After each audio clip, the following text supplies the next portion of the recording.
Okay, nihang niyo ang group 3. Sila'y mo kuna. Okay, let's give a hand for group 3.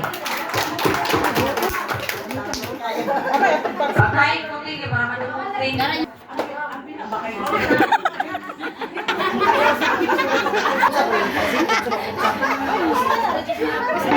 Ano sila yung nag-order ni sa online na live daw ang minabot.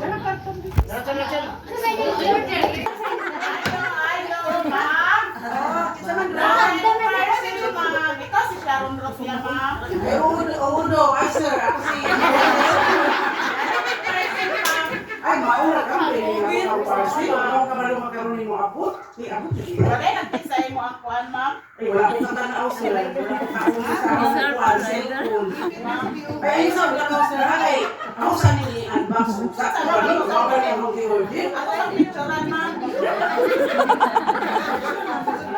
Ay, ayun sa wala ko lagi, sir. Ako sa nili-unbox. Ako ba rin ang i-order? Palitan ko po ka ng video, sir. Kaya ito sa unbox. Ako video na. Mga ba dyan yan ang i-order na.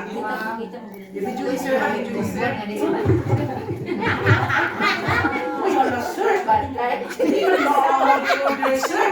Sapatos man ang i-order. Naman chinilas man yung ibabot. Ito kuan na reklamo ni mo man kay sa na ikaw ra ba ako mag-deliver ana mo. Hindi na ito pwede matawagan ng receiver. Alisay na, i-videohan na nato na may ebidensya na ako din niabot. Pwede man yung kontak ko ng receiver ani ma'am kay ikaw rin biyahe na sa ato. Ano na kay number niya, sir? Naa ma'am. Kasi hindi na tawagan, sir. Kasi sir. 0910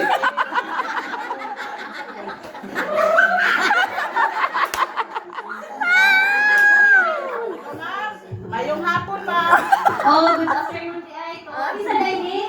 Ang riders ni ma'am nakatunay nagpa-deliver og sapatos, ma'am, nya sandal lang gilabot ng ako lagi, ma'am. Okay, mao. Sigurado na. Sigurado siya, sir, nga.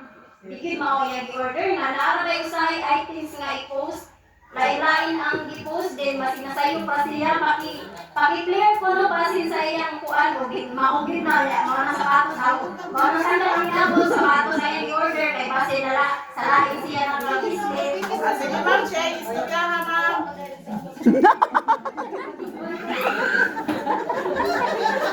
Hello, ma'am. Good morning, ma'am. Nag-order lagi ko sa sapatos, ma'am. Munya, silas man yung abot, ma'am. Munya, salamat, gibidyohan man ako, ma'am. Gibidyohan man namo. Rider man Sige, ako. sige, okay na. So, ipakisend na lang po sa inyo mga video kung kay okay naman na, pwede na na ito i-refund para wala yung Ay, problema. ma'am. Sige, ma'am. Salamat, ma'am. Sige, thank you. Okay.